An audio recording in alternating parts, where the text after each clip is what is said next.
Guys, welcome back to episode 219 of Five Drinks or Midnight, the show where we bring the questions, guests bring the drinks. We try to wrap up before midnight. Today we have a very special guest. We are talking to the legend that is Brian Nation, formerly of Cork, Midleton Distillery, now at Keeper's Heart. But before we get started, like and subscribe, hit the bells and whistles, leave a comment if you like what we're doing. Really help us push this in the algorithm. Let's get started.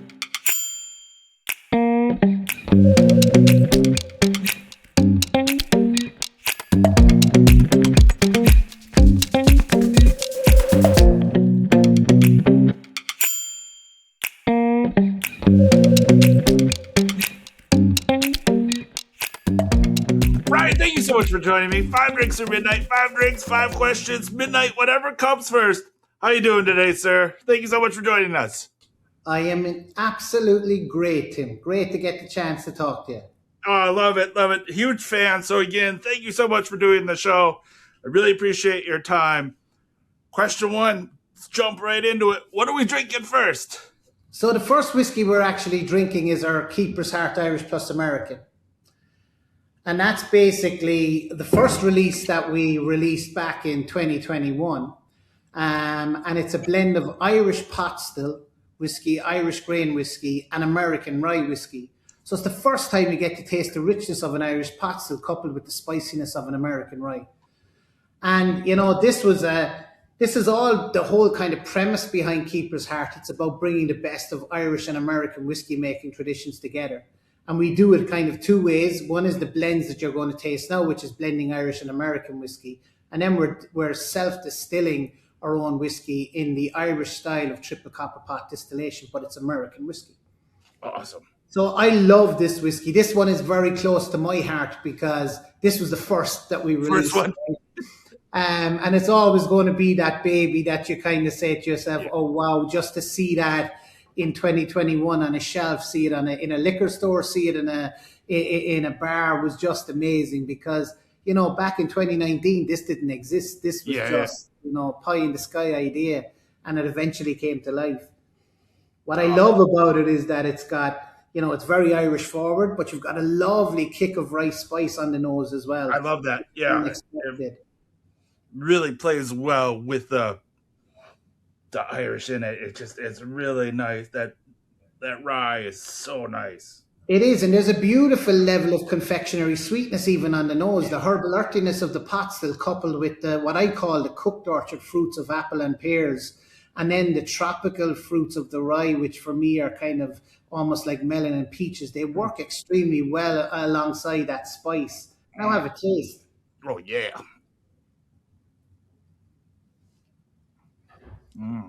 There's a beautiful texture in the mouthfeel. And that's coming from the creaminess of the Irish pot still coupled with the syrupiness of the American rye that gives you this almost enhanced mouthfeel, a lovely textured experience. And those spices are there, and it's almost that confectionery sweetness that I spoke about on the nose really kind of elevates all the way through to almost candied ginger on the taste. And you're left with a lovely subtlety of charred oak and almost like a lovely barley cereal note as well at the end, which is great because it's showcasing that the Irish pot still can really stand up to that American rye. Oh, yeah. You'll get a little more in there. Oh, it's so nice.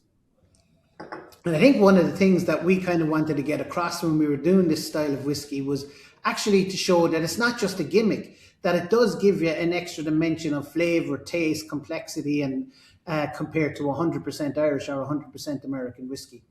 And I think, you know, Keeper's Heart Irish Plus American really does allow you to kind of experience that all in one. And also the versatility of it is fantastic. I mean, it's one of our biggest sellers as an old fashioned here at the distillery. And we find that, you know, a lot of bars, when they bring it in, they actually do use it in their household fashions on the basis that, you know, sometimes mixology teams will mix different whiskies together to bring the flavor right for the old fashioned. We've effectively blended an Irish and American whiskey together to create this whiskey so that the mixing and the blending is done and it creates an amazing old fashioned. Well, let's just jump right into question one. I got a good pour. I know this is going to be a long story, but question one is always an origin. How'd you get started in the spirits business? Well, for me, getting started in the spirits business was by complete accident. Okay. And as I always describe it, it's the best accident that ever happened to me.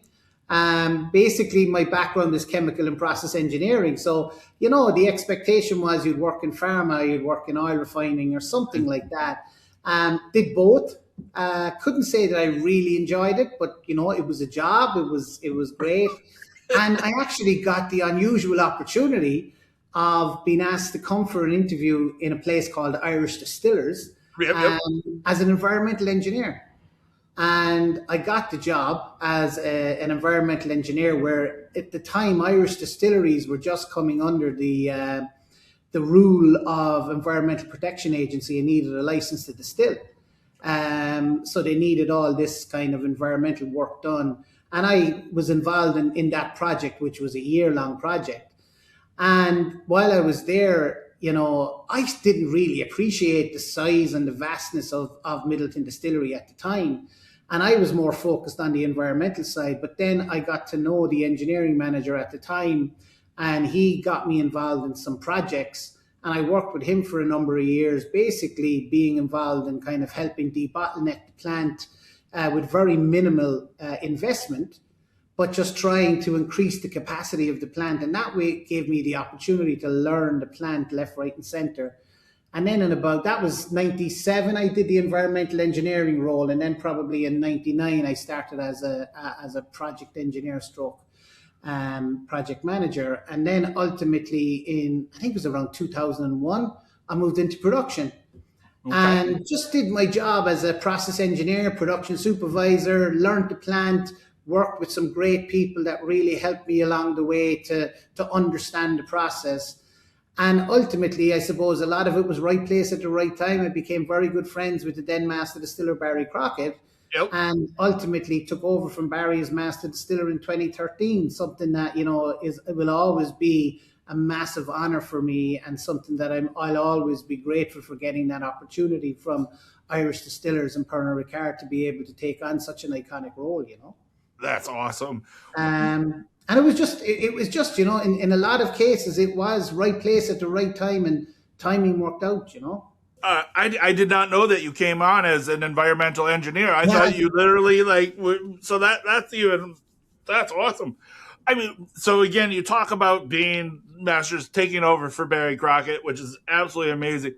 What was it like that first time of walking into the distillery as master distiller, or even that first time of seeing your name signed on one of those bottles?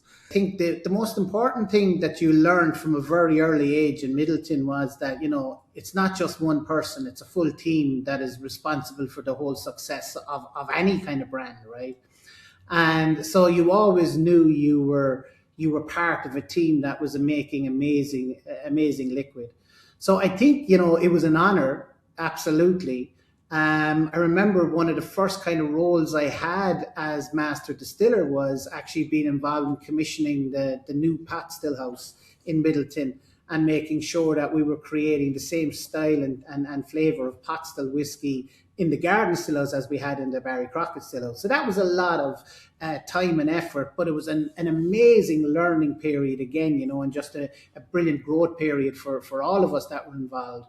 And then I suppose seeing my name on Midleton Very Rare for the first time would have been the 2014 release. And that definitely is a moment that will stand in my mind for a long, long time, because, how many people get the opportunity to have their name associated with a whiskey, and then for such an iconic whiskey like Midleton, it definitely was an honor. And, back again, it's the way you look at it, though, is that, a lot of these positions are figureheads, and they're faces of brands. But at the end of the day, there's a team of people that make a brand successful. And as long as you kind of continue with that belief and with that understanding, you keep yourself level-headed, and you realize that you're in a place in a very lucky position.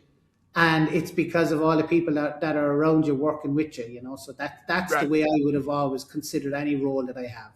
That's awesome. Well, again, you're Irish, so anytime you get a big head, I'm sure everybody's there to take the piss out of you right away. So, like, they'll bring you back down to earth real Oh, quick. So, 100%. And rightly so too, though.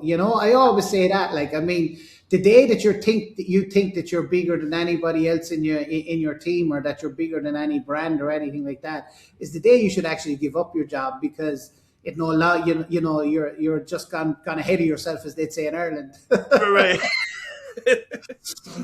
So again, you spent a long time at Midleton. Like you helped define what modern Irish whiskey was and is still to this day. How did a keeper's heart come about? Was it just time for a new challenge, or did you really find this new tropical place called Minnesota, and did they sell you on how great the summers and winters are, and you're Yeah, just well, yep, that was the that's lie right. anyway. Yeah, yeah. I wasn't actively looking for a new job or a new role. I was very happy doing what I did. I was, as I keep on saying, I was a very, very fortunate person to be able to wake up every morning and look forward to going in and doing their job on a day-to-day basis. That's a great position to be in. I wasn't saying, in any way, shape, or form that I needed a new change, a new adventure, or anything like that. But I did get this Patrick O'Shaughnessy, one of the co-founders of Keeper's Heart, essentially reached out to me on LinkedIn. And for some reason, for what reason I still don't know, is I actually responded to the guy and said, I'm happy to have a conversation with you about this new project that you're planning to work on. But as regards moving to a new job or anything like that, I'm not interested, but maybe I can give you some advice. And ultimately, after him taking 4 days to respond to my message, which I thought was peculiar, we eventually had a phone call. And, again, the guy's energy was amazing. We spoke for about, an hour and a half, 2 hours.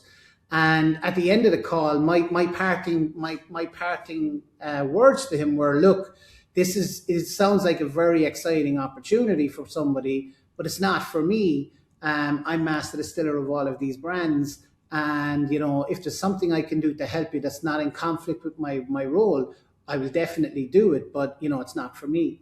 So he ended up by saying, look, if I'm in Ireland in the next 3 months, would you meet me? I said, of course I'll meet you. I'll meet you for a drink or a cup of coffee, whatever. And came off the call, was explaining this to my wife, who was not a bit impressed that I was talking to these guys in America, because she was saying, you're never going to leave Midleton. You're married to the job. You spend more time in Midleton than you do with your own wife and kids. And I'm thinking to myself, Jesus, it's just a phone call. But anyway, I said to her, I was telling her about the call. And as I said, she wasn't impressed. Next thing, I got a text message to say, I'm going to be in Ireland in 2 days with my uncle and my cousin, who were also co-founders of the distillery. Would you meet us? So my initial reaction was, Jesus. My wife's reaction was, look, you led them on. And I'm kind of going, how does no mean you've led somebody on? No means no. But anyway, they next followed up the text and said, would you like to bring your wife for dinner? And that was an interesting conversation for the next 20 minutes, trying to convince my wife to come. And she eventually said she would. And so 2 days later, we met them in the Hayfield Manor in Cork. Okay. And again, expectation was you go for dinner, meet these people for a couple of hours, and that's it. Be on your way. 5.5 hours, we actually were still in the restaurant. We actually closed the restaurant. They actually asked us to leave. And it was amazing because it sounds so cliched, but there was really a very instant connection. We got on so well. We didn't speak about whiskey. We just spoke about life. We just spoke about our kids. We spoke about the kind of silly things we did when we were growing up, all that kind of stuff. It was a very, very relaxed evening, and very relaxed in their company, and they seemed to be very relaxed in ours. But we got up to leave, and Patrick said, we haven't spoken about whiskey yet. I said, Jesus, I know, yeah. So he said, can we meet in another 2 days? I said, no problem. Got into the car to leave, and my wife said to me, if we had no kids, I'd move to Minneapolis in the morning. And now I hadn't a clue where Minneapolis was. Right. She didn't really know how cold it was either. So she kind of said that a little bit off the cuff, and the fact that we had 3 kids was a bit of a problem as well, is that you couldn't leave them in Ireland.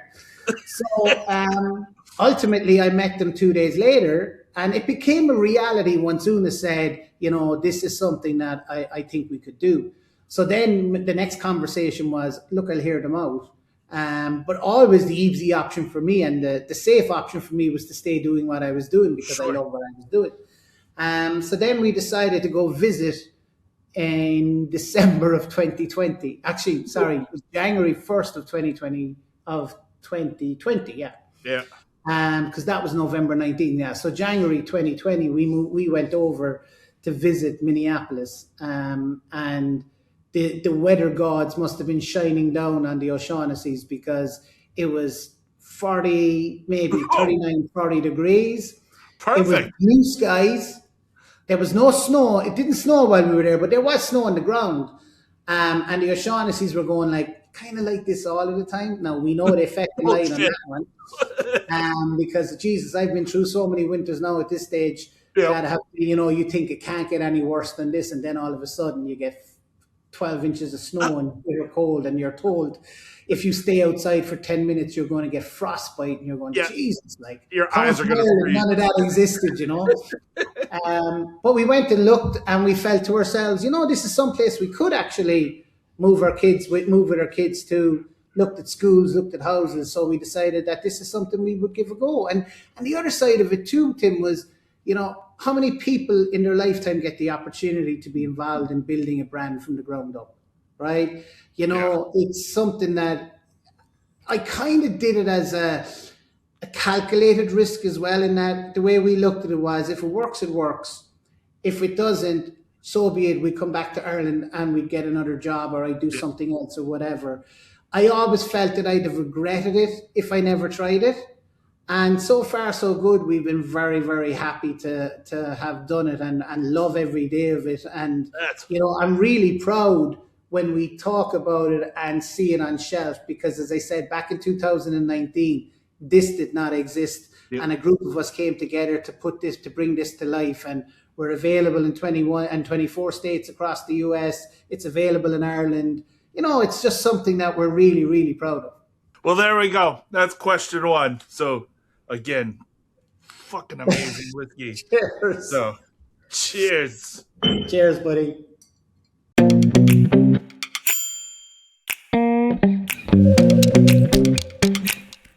right, what are we doing next? I think we go with the Irish plus bourbon, because this is the second of our blends, which is the black label. Yeah, so this is the 92 proof version of it. Yeah. And ultimately this was the second release, and this was kind of the gateway we saw of getting American whiskey drinkers to try this style of whiskey.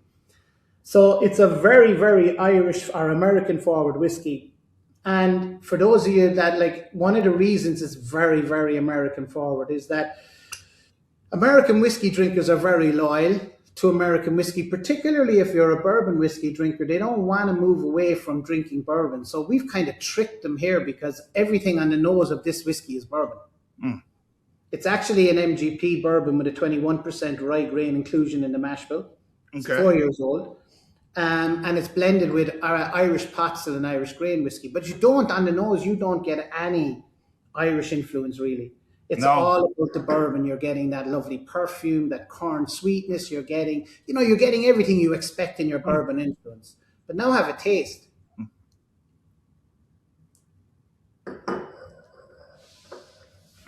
It's only on the mid palate that the Irish whiskey begins to come alive. So even on the initial taste, you've got all of that pepperiness of the bourbon. You've got the corn sweetness. You've got everything. And then all of a sudden, there's this herbal earthiness explosion comes in the mid palate. That is so unexpected and so unusual, but it really does add to the overall taste experience of the whiskey, and it also elongates the finish. So what we found, I'll always remember the night that we launched it here at the distillery. We had a number of bourbon whiskey influencers at the event. And you're always nervous when you're launching a whiskey for the first time, because when you're doing it in front of influencers, you're doing it in front of journalists, they're going to tell you what they think. They're not just going to sit and smile. And that's what you want to hear as well. But you're also, as a result of that, you're nervous. And I always remember the smile that was coming on people's faces as they got that Irish influence on the mid palate. You're kind of going, oh, Jesus, thanks be to God for that. It's a smile, not a scowl. Because if it was a skull, we were in trouble. But when you saw that smile of kind of, Yeah. wow, didn't expect that, but it's great. It's a great influence. We knew we had done something right. And, we've seen it in as we launch it across the States. You see a lot of people actually going towards that Irish plus bourbon because of that unexpected Irish influence. Oh, this is, again, this one is, it is. It's a switcheroo. Like, you get that, like, for a bourbon drinker, that, like, it totally is just one of those things. And then even that cast strength, the next version above this. Yeah, the Yeah. cast strength version. The interesting thing about the cast strength version, right, is it's obviously it's the same blend, right, but it's a 118 proof, but it doesn't drink like 118, and that's Yeah. all down to the influence of the Irish whiskey that's in it. Because what seems to happen is that it brings down the burn or the bite of the higher proof bourbon, but it keeps all of the flavor. So you've got a beautiful explosion of flavor at the cast strength like you'd expect, but you don't have the same level of burn or bite. Now you know you're drinking a higher proof whiskey, but it just is a nice Yeah. impact as opposed to a real burn. How are you finding American bourbon drinkers? I think, yeah, obviously there is a big cohort of high proof whiskey drinkers in the US, probably a lot more than you would get in, say, Ireland, for Yeah. instance. But I also think there's a huge amount as well of people that appreciate and want to drink the whiskey at the lower proofs, or the 92 proof, or Yeah. something like that. So I think it's important for us that we offer the two options. And obviously, you're always going to find that, like for us anyway, with our brands, the lower proof are going to be the bigger sellers. But the having the high proof alternative or option gives people more opportunity to be involved in high proof cocktails. Yeah. Also, for the higher proof person, they know that they can actually go and get that higher proof and have a more concentrated flavor. And now with and also knowing now with the influence of the Irish whiskey, you're not going to have the burn or the bite. So what I love doing is actually asking people that don't like higher proof to try our whiskey. Right. Because when they see 118 or 110 on the bottle, they're going, Jesus, I could never drink that. But actually, when they drink it, the same reaction all the time. It does not drink like a 118 or a 110. And I love that, because what it's saying is that we're capturing all of the flavor, but you're removing that burn or that bite that people can, be a little bit intrepidation about.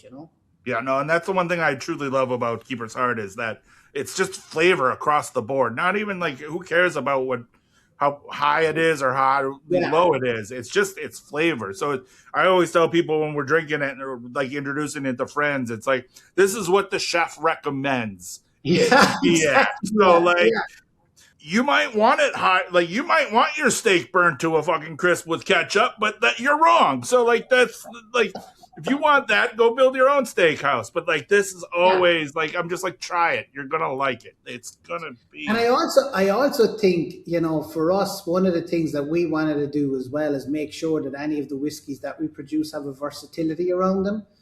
And it's back to this whole idea of the way of the demographic of whiskey drinkers changing so much, and also the amount of experimenting that people want to do with whiskey. And it's great from the point of view is that, gone is the day where just people just drink their whiskey neat now or on the rocks. They do want to experiment with it. And if you want to be a successful brand, you really do need to be able to play in that space of cocktails. And I think these whiskeys do lend themselves very well to cocktails. They're very accessible. Even the cocktails that we tried in New York a few weeks ago, they were just amazing. Anywhere we went and we got them in a cocktail, they were absolutely fantastic. So, I think it is great, because that's where a lot of volume of whiskey is consumed nowadays, is through cocktails. So you really do need to be in that space as well, I love it. Yeah, no, like when we were at Francis Tavern, like that was just, the cocktails there were amazing. And like, your guys, everything just sang perfect. Like, it was just beautiful. Like, it wasn't like you didn't feel like you were overindulging or anything like that. No. Like, the cocktails were amazing. In fairness, Francis Tavern were fantastic that night. Yeah, beautiful flavor. But all right, so question 2, the moves, the risk, the decades of experience in the warehouse, the stills. What still do you find magical about whiskey? You know, I find there's a couple of things I find magical, right? One is the intrigue that people have about the production process, right? The growing interest in what's not just about the liquid, not just about what's in the bottle, but it's the story behind it and also the craft of what goes into making it, right? So that to me, I love that, right? I love being able to tell the story. I love being able to tell an authentic story about where we've come from and what we're doing.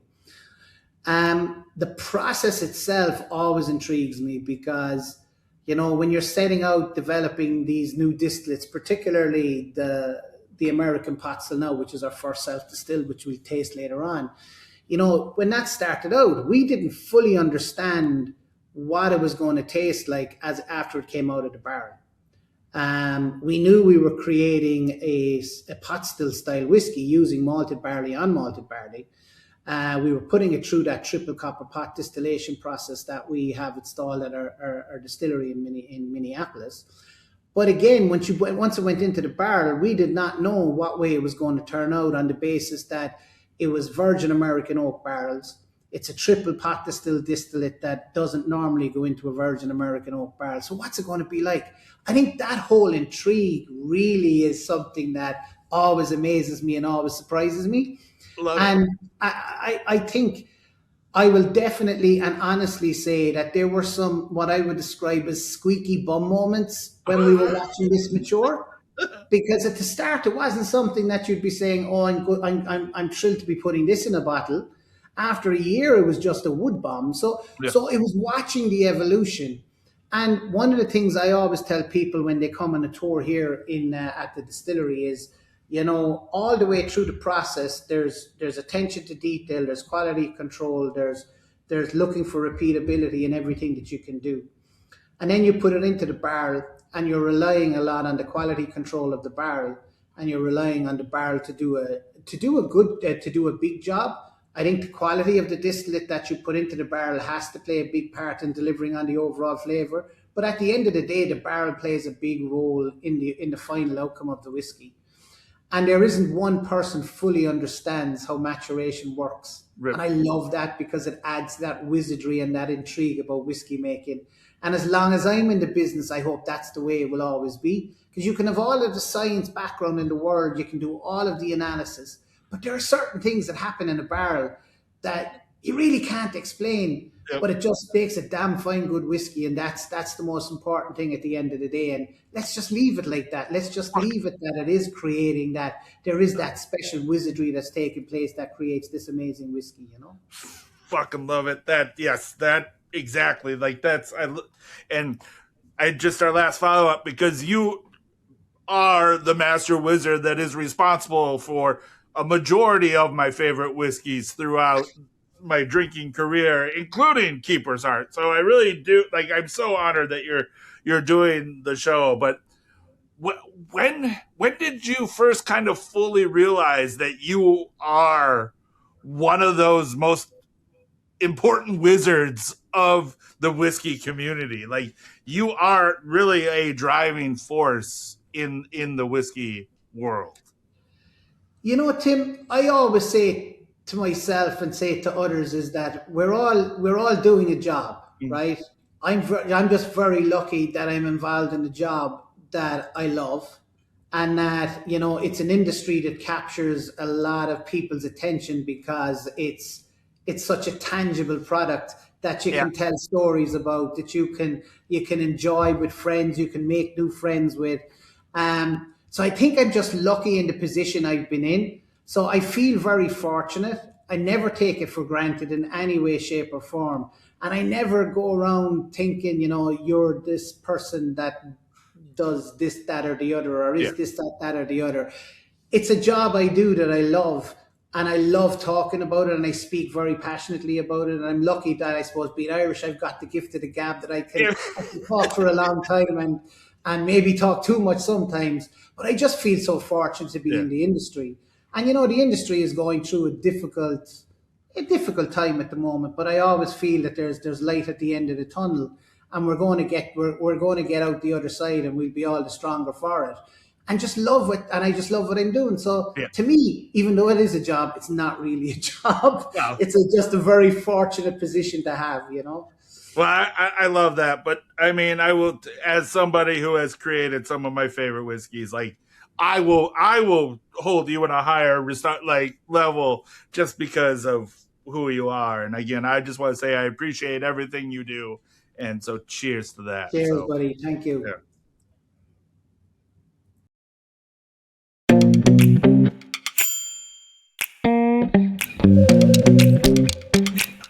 All right, what are we drinking next? So I think what we'll do is we'll actually try the 10-year-old. Okay. The 10-year-old is a single malt that we sourced from Old Cooley Distillery through Great Northern Distillery. Nice. And I love that style of malt because it's that really old style of malt. It's a really deep, heavy kind of malt, and I love the flavor characteristics of it. And we essentially could have put that into a bottle and sold it just as it was, but we wanted to do something special with it, and we decided to finish it in Malaga wine barrels for just between 3 and 4 months. And the reason I did it was that, sometimes older malts can be little bit drier on the palate, especially if you compare them to a pot still whiskey, because with the use of the unmalted barley in a pot still whiskey, you get a lovely creaminess. You don't necessarily get that level of creaminess because it's 100% malted barley in a single malt, so it can be a little bit drier. So I wanted to use the Malaga wine contribution to kind of lift the texture.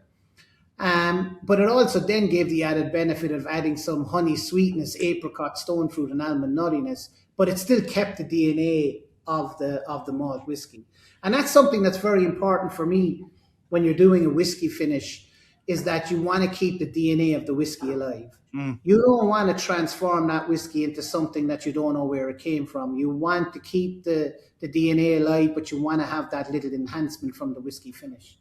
Oh. And I could nose this whiskey all day because I know, like the malty character, but you've also got that beautiful almond nuttiness, apricot, stone fruit.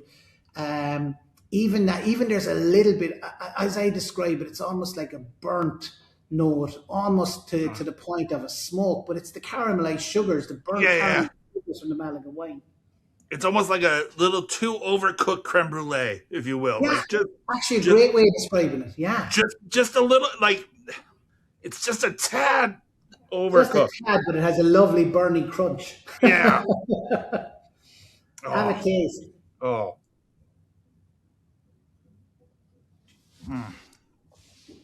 You cannot go fucking wrong with this. Do you get the honey-like texture? Yeah. Almost a velvety-like texture on the mouthfeel coming from the Malaga wine bar. And then that Malaga sweetness is there all the way through with the almond biscuits notes, the sweetness. There's so much going on in that whiskey. It really is a lovely taste experience.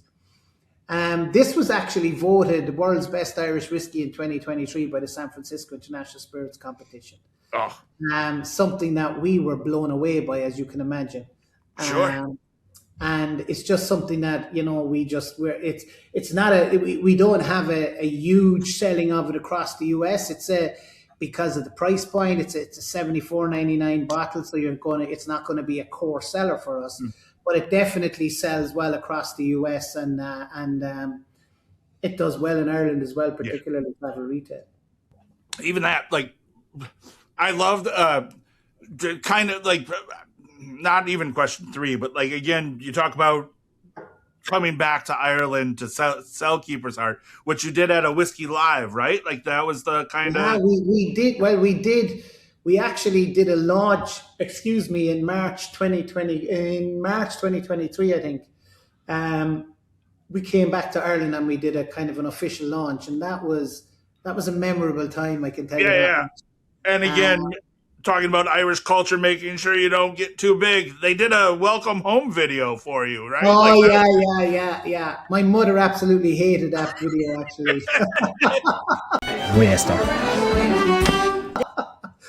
Paddy Caulfield is to blame for that. And you know something about that actually?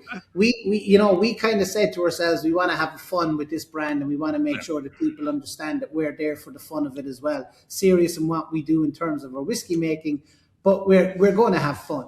Yeah. So Paddy came up with this concept, and it was it was so funny, right? Some people would have thought a bit of paddy whackery as they described it, whatever. But we just said we don't care. We're having Yeah.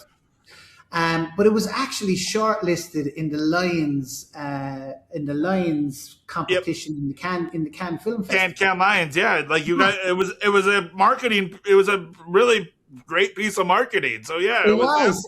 Yeah. And the other time we won the Icons of Whiskey Award for Best Ad Campaign in the US that year as well. And I remember we were down in Kentucky and we were collecting the award, and nobody knew who Keeper's Heart were. Yeah. But they all had a good laugh at the video, which was good, and that kind of got our name on the list of they're the guys that created the ad campaign, and now they're the guys that create good whiskey. So there we go. From a good ad campaign to nice whiskey as well, How are the people back home? How are they enjoying Keeper's Heart? Do they like it? Do they like? Anytime we've done events or anything we do back in Ireland, there's a very great appreciation of the whiskey. It was definitely a very scary time coming back in 23 and launching it in Ireland, but the reaction was amazing. Yeah. We sold out, I think, the first batches of whiskey that we brought across. They were the most heavily attended events that were done for a while because, think about it. It was coming out of COVID. There was a lot of, pent up excitement for different whiskies and stuff Sure. at that stage. So when we started doing events, we did events in Cork, we did events in Dublin, Galway, and in Killarney. And they were amazingly attended events. And the support was fantastic. And we had a great time, and we did get huge amount of support from a lot of the friends that I would have built up in the whiskey industry over the years. Even my friends from Midleton, a lot of them turned up to the launch night in Cork. Yep. And that was great to see, because I always say, whiskey industry, all of the people in production, they always create a camaraderie and they create a great relationship. And you see it yourself when you come to whiskey events. It's not about, it's not, you will compete at the shelf. But at the end of the day, when you're together, you have fun.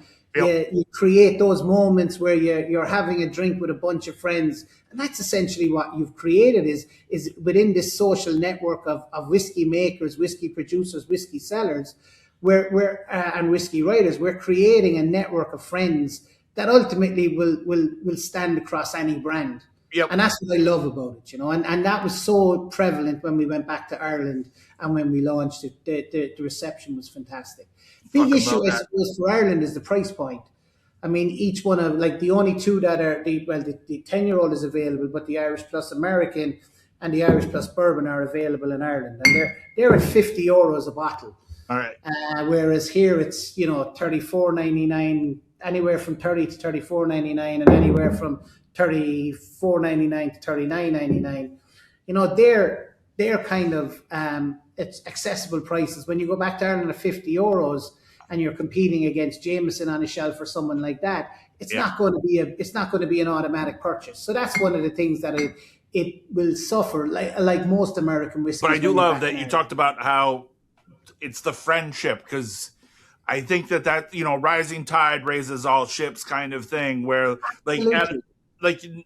sure, you're competing on the shelf, but you're not competing in person. And I think that that's always the great thing of going to a festival now. Just seems like it's always, especially for me, I think I've hit that point of where it's just great to see friends. It's always just great to pour a dram and see some friends. That is always the great thing. And I love that. And that is it. And you see that at all whiskey events. You see people moving from their own stands into other stands, having the banter, having the fun, tasting the new whiskeys that have been released.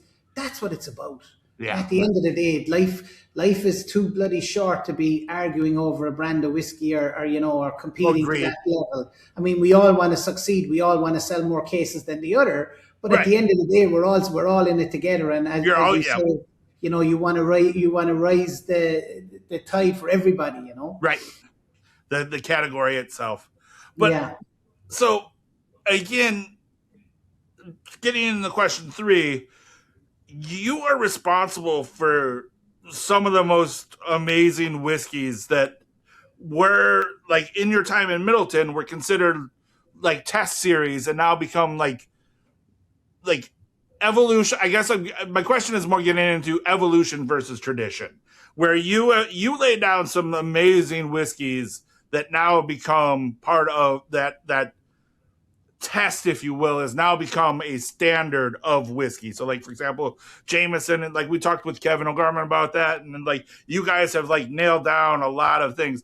How do you balance the idea of convincing people that tradition is still great, but evolution is where the whiskey category needs to go? I think it's a great question because one of the things that I suppose the difference of, we'll say, coming from Midleton and being involved in Keeper's Heart. Midleton, obviously, because of the proud tradition of all of the brands that they had, there was a certain category and style that you had to live within. And then with the advent of Method and Madness, but also as the innovation within the different categories of the Jameson and Powers and all of that started to develop, you were able to bring that innovation to life in that category while still being true to the tradition. Yeah. I think with Keeper's Heart, we brought that a step forward again in that we're bringing innovation to life by bringing kind of different categories of whiskey Yeah. together, bringing Irish and American whiskey together. And it's something that it's not sacrilegious. We're not giving two fingers to Irish whiskey or giving two fingers to American whiskey. In fact, we're producing 100% American whiskey here.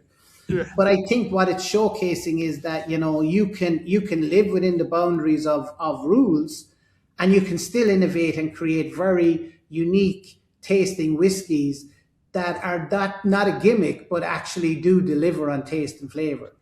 And I think people like that. The disadvantage of it is that it does require a little bit more education around it. It does require that for somebody to really appreciate it, is that they need to taste the liquid. They need to they need to see what it tastes like. They need to get the difference. So there's a lot more effort being made with innovative whiskies to get the story and the message across. And that's why one of the things that we're very prevalent at doing across all of the states, particularly the Win states that we're in, is getting that message across, be it by doing events like this or doing pieces like this, getting fortunate enough to come on your show to talk about it, or going to the market itself and doing, blitzes or doing events, but making sure that people understand the story, understand the reason we're doing what we're doing, the authenticity of what we're doing, and then taste the liquid. And we generally find that if people get that experience, they come back for more, and they're repeat buyers of the whiskey. And I also think that innovation is key to any brand success. And what you find is that when brands go through a lull, innovation is the first thing to get taken out of the Yeah. the spend. And for me, that's where the brands like ourselves can be a little bit more fortunate in that, because we're innovative and because we're creating innovative styles in a whiskey market that is a little bit depressed in terms of sales and stuff. I think we've got ourselves a bit of an advantage because we're creating something new and bringing something new to the market where people get the opportunity to try that innovative style. So for me, innovation and tradition can work very, very much hand in hand, Yeah. and you can push the boundary. And think about David Perkins, one of the guys that basically he's an investor and on our board at Keeper's Heart. He was the founder of High West. Think about what he did. He blended rye and bourbon together when people were going, "What the hell are you doing?" Yep.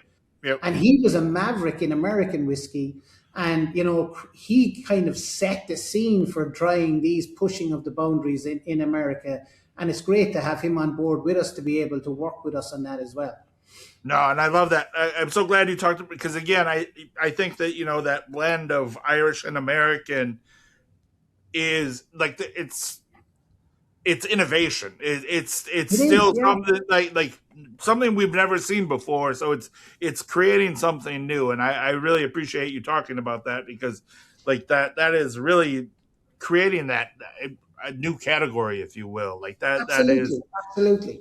and I know that we'll talk about the American pot still, which you guys have just created. But is there anything that like, and again, not looking for secrets or next things or anything, but is there anything else that like innovative in that style that you're looking to play with, or like, or to Oh, continue to grow? absolutely. I mean, I'm not a bit. I'm not a bit shy of saying it. Is that this is the first of a trilogy of whiskies that we're releasing. This one was released in November in Minnesota, but kind of really got officially released across the US in March Yeah, of this year, which is our first self-distilled whiskey, which is a triple pot distilled what we call American pot still. So it's using that quintessential Irish mash bill of malted barley and unmalted barley, but it's been distilled 3 times in our copper pot stills in Minneapolis and then been matured in virgin American oak barrels. But it's 100% American whiskey. yeah, What we're also doing, and we'll be releasing most likely September, October of this year, is our triple pot distilled rye. And I'm really excited about that as well yeah, because that's a classic American whiskey yep, made in the style of triple copper pot distillation. And because of that style of distillation, it's actually tastes unlike any other rye that's out there on the market today. cool. And I love it. And we've got a lot of different people tasting it at the moment. And even from 6 months, this had an amazing taste profile, and it's just evolving and evolving. So I'm really excited to get that on the shelves later this year. And then the next year, we're going to be releasing a triple pot distilled bourbon.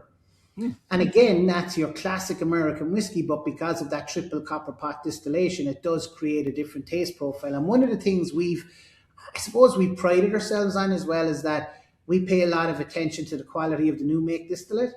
When we were at the launch in New York, you got to taste the new make distillate of the Yep, American pot still. Not something that's done a lot nowadays in the US.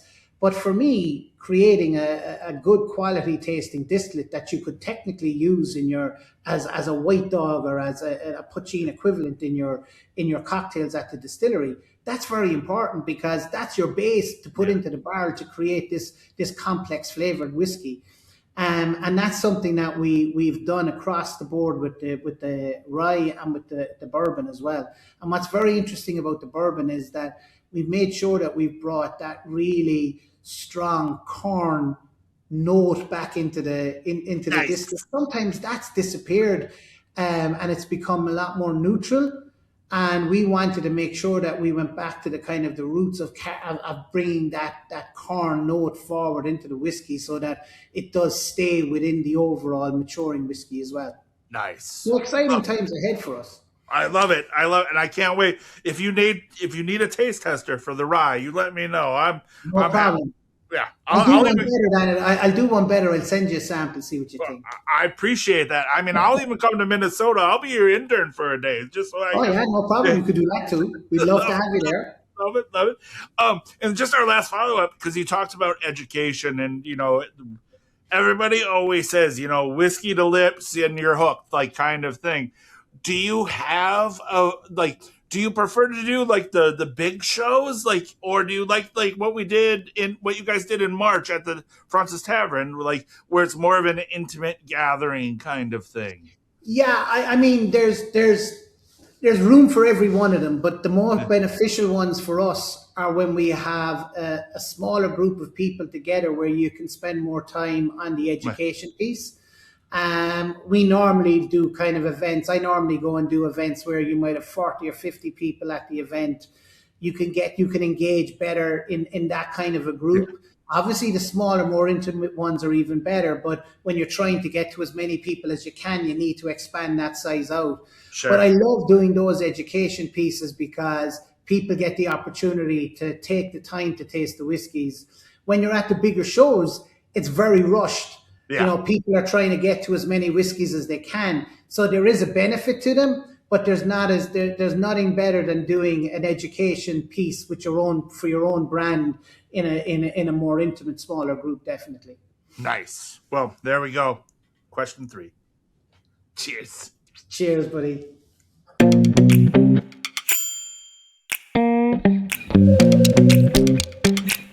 right, what do you want to drink next? I think we move on to the American pot still. Okay. So I mean, this, I talked about earlier on that the Irish American was the baby because it was the first one we released. Obviously, this is one that holds a very special place in our hearts as well because it's our first self distilled. And one of the things that you realize when you're involved in a distillery is that you might blend the best source whiskies because all of the blends are source whiskies that you can blend, but you're always going to be judged on the quality of the whiskey that you make yourself at your distillery. So this one was again one of those squeaky bum moments where we watched it mature. We were watching it very carefully. We were getting these scary moments because it became a wood bomb. Then you have to trust in the science that wood is going to be very much to the forefront, especially with virgin American oak for the first 4 years or for the first 2 years. And then after 2 years, you begin to see that distillate character begin to develop. So we could see a big change happening in this whiskey from year 2 to year 3. But it still wasn't ready at year 3 as a whiskey that you'd release. So we got to year 4, and I was really happy with the quality of the whiskey at year 4 because I think you got a lovely encapsulation of both distillate character and wood character. And it was again not something, there's elements of it that you expected, but there's other elements of it that I didn't expect. And for me, one of the things that I didn't expect was that excess, or not excess, but that extensive level of spice that's in it. There's a beautiful level of spice. There is obviously wood there, but it's a lovely cinnamon spice that's sitting kind of on top of something that you're getting pepperiness from the virgin American oak barrel, but it is complemented by that spice. But then you're getting a lovely, it's almost like a treacle toffee on top of the wood influence. And then you're also getting a lovely fruit note. But for me now, it's more of these ripe orchard fruits, like ripe apple, ripe green apple, ripe pear. I get a lot of the pear. There's a lot of pear, yeah. Yeah. And now I have a taste. Oh. What's very interesting about the mouthfeel is that you have the pepperiness from the virgin American oak, but then you get this unexpected creaminess in the mouthfeel from the unmalted barley. And then you've got so much going on in the palate because you've got the spice, you've got the fruit, you've got that wood and that caramel influence. And it is definitely the cinnamon spice that is really on the tip of your tongue that's carrying it through. And for me, it's almost like a dark caramel drizzled on apple pie. That's the way I describe it, where you got that little bit of cinnamon sugar, you've got that dark caramel drizzle, and then you've got that lovely apple and orchard fruits coming through. Yeah, for me, it's almost the same, except I get so much pear. I'm not getting a lot of apple. I get a lot of pear. Yeah. But it's the same. Like I classified this when we were at the event as almost like a spicy pear tart. Like it was like literally, like the chocolate over the top. Like it's so amazing. Like that is. The finish for me as well, Tim, is that the finish lasts a long time, but it's not one of those whiskeys that you want it to go away either. You actually want it to stay because there's just this lovely element of that, of some of that wood, some of that cinnamon, some of that caramel. There's lots there still in the finish, and then you've got a lovely barley cereal note as well that's in the background that really does linger quite well. Yeah, no, it's got that chew on it that you just want to sit there and just keep enjoying constantly. Like it's just so I mean, and again, it's I tell people this joke all the time, like I can lie to you, but my face can't lie to you because I'm a fat kid. So like this has been one of my favorite things I've tasted so far this year. I mean, I know it's May and we're into it, but like honestly, tasting this at that event, I was blown away. Like I was like, holy cow. And it's great because the reception has been fantastic. Yeah.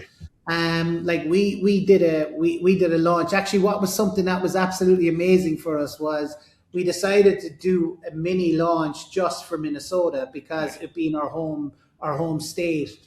And we decided that we would do an event where the first 100 people that got to the distillery would get a commemorative engraved bottle they could buy. And people arrived 2.5 hours and queued outside the door before the launch. and they were all down the car park, and it was just unbelievable to see.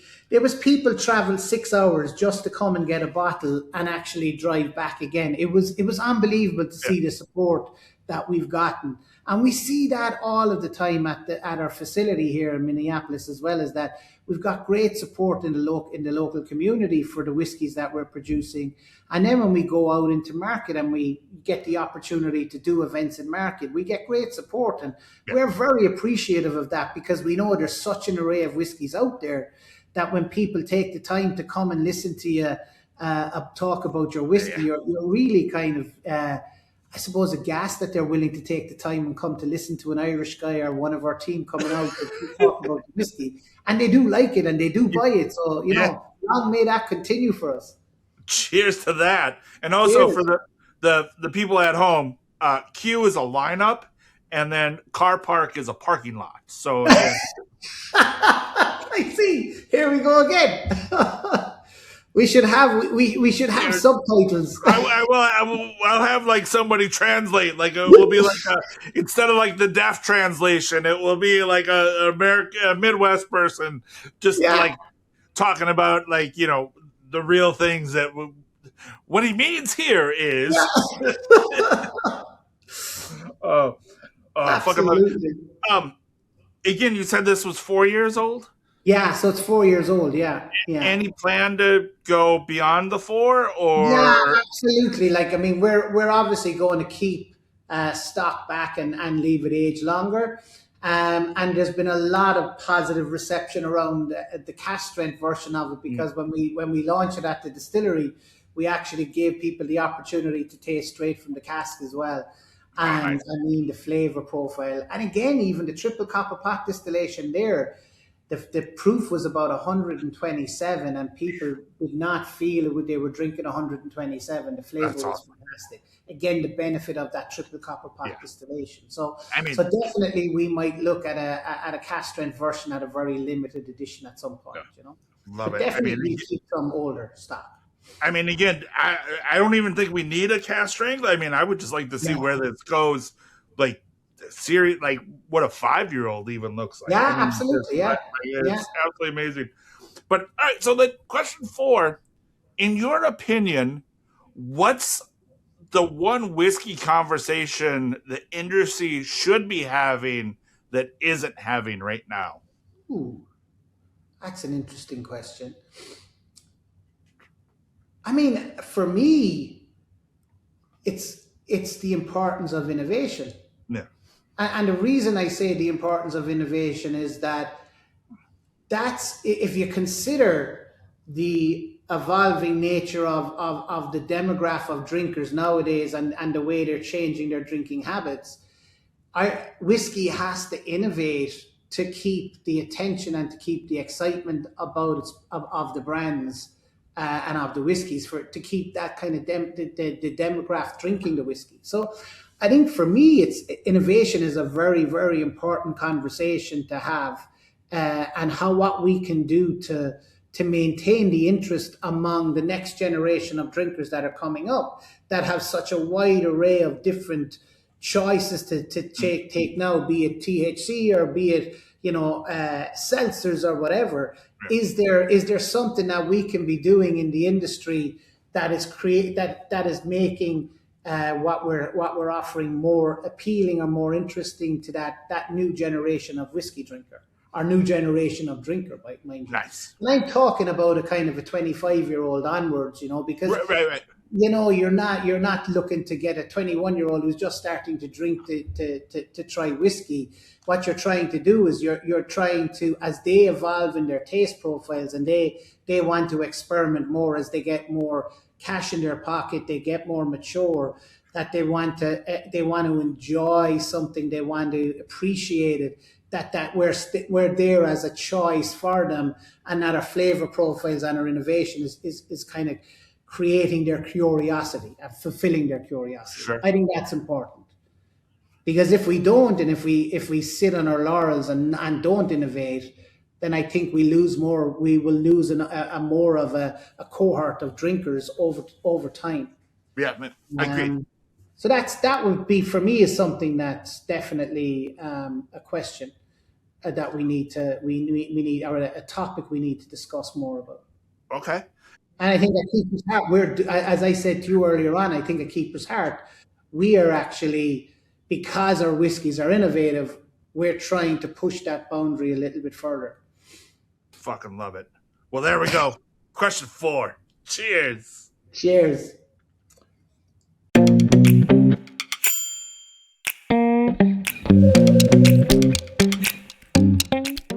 Question 5. What are we drinking?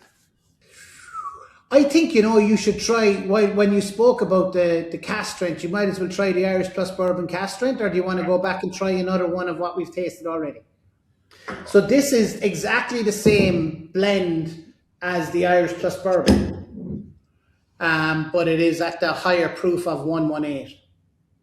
Oh, it's great.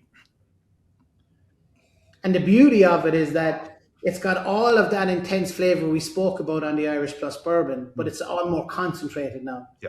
I get so much brown sugar out of it, and I love it. Yeah. Like, it's amazing. Like, it's just really. And you have a IA cask strength as well, right? Like, we have an IA at 110 proof, so we brought it slightly down from cask strength because we felt it actually worked better at the 110. Oh, love it.